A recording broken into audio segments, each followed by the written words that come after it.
Hi செல்லம், this is மகா exercise 2.3ல அஞ்சாவது கணக்கு.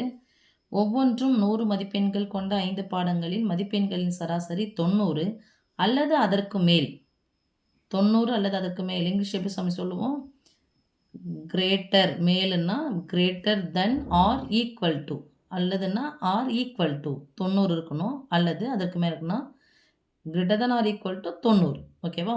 இருந்தால் தரம் ஏ கிடைக்கும். 90 மார்க்குக்கு மேலே இருந்துச்சு, 90ஓட மேலே இருந்துச்சு அப்படின்னு சொன்னால் ஒரு சப்ஜெக்ட்லேயும் 100 மார்க்கு சாமி. அதை சராசரினது மொத்தம் பை எண்ணிக்கை.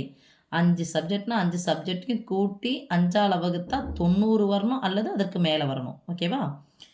ஒரு நபர் முதல் 4 பாடங்களில் பெற்ற மதிப்பெண்கள் கொடுத்துட்டாங்க. முதல் 4 பாடத்தில் இவ்வளோ மார்க் எடுத்திருக்காங்க எனில் 5ஆம் பாடத்தில் குறைந்தபட்சம் என்ன மதிப்பெண் பெற்றால் தரம் ஏ கிடைக்கும்னு கேட்டிருக்காங்க. இப்போ 90 அல்லது அதற்கு மேல் அப்படின்றது ஈக்குவேஷன் எப்படி சாமி எழுதுவோம்? எது கொடுத்துட்டாங்க? சராசரி. வார்த்தைகள் ரொம்ப முக்கியம். மதிப்பெண்களின் சராசரி. சராசரி என்னது? 5 பாடங்களின் சராசரி greater than or equal to 90. 90 அல்லது அதற்கு மேல். ஆர் அப்படின்றது இங்கிலீஷில் அல்லது. ஓகேவா?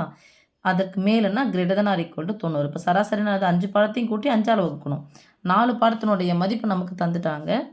84 + 87 + 95 + 91. இன்னொரு பாடம் எனக்கு தெரியாது, அதை நான் எக்ஸ்ன்னு வச்சுக்கிறேன். பை 5 பாடத்தையும் கூட்டிட்டு 5ஆல் வகுத்தா தான் சராசரி greater than or equal to 90. Okay சாமி. இப்போ பாருங்கள், எல்லாத்தையும் கூட்டிக்கலாமா? 1 5 6 1ஆம் ஸ்தானத்தை ஃபுல்லாக கூட்டலாம். 6 1 5 6 6 4 10 10 7 17 7 மீதி 1 10 19 19 ஒரு 16 இது 16 இல்லையா? சரி. 19 ஒரு 20 27 27 8 35 plus x by 5 greater than or equal to 90. Okay.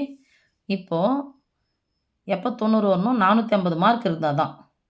450 9 5 45 இல்லையா? 5ஆல் வைக்கும்போது மீதி எவ்வளோ குறையுது பாருங்கள், 43 மார்க்கு குறையுது. இங்கே சொல்லியாச்சு நம்ம. ஓகே.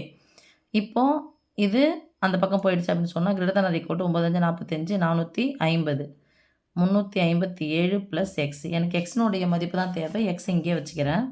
அதுவும் plus x greater than or equal to இந்த ப்ளஸ்ஸு அந்த பக்கம் வச்சுன்னா மைனஸாக மாறும்.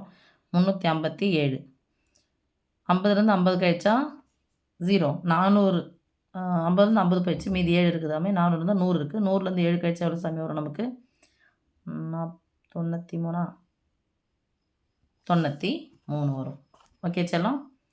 இப்போது எவ்வளோ மார்க் எடுத்தால் எனக்கு அந்த சப்ஜெக்டில் எவ்வளோ மார்க் எடுத்துக்கணும்? குறைந்தபட்சம் எவ்வளோ எடுத்துருக்கணும்? 93 மதிப்பெண்கள் எடுத்திருக்கணும். எவ்வளோ சமயம் எடுத்திருக்கணும்? 93 மதிப்பெண்கள் எடுத்திருக்க வேண்டும். எழுதிக்கலாமா? தரம் என்ன மதிப்பெண் பெற்றால் 93 அல்லது குறைந்தபட்சம் கேட்குறாங்க. அப்போ 93 குறைந்தபட்சம் 93 இருக்கணும். 93 மதிப்பெண்கள் பெற்றால் தரம் ஏ கிடைக்கும், கிரேடு ஏ. ஓகேவா? இடம் வேஸ்ட் ஆகக்கூடாது. நான் குட்டி குட்டியாக போகிறேன் செல்லம். நீங்கள் நீட்டாக போட்டுக்கோங்க. ஓகே. தேங்க்யூம்மா.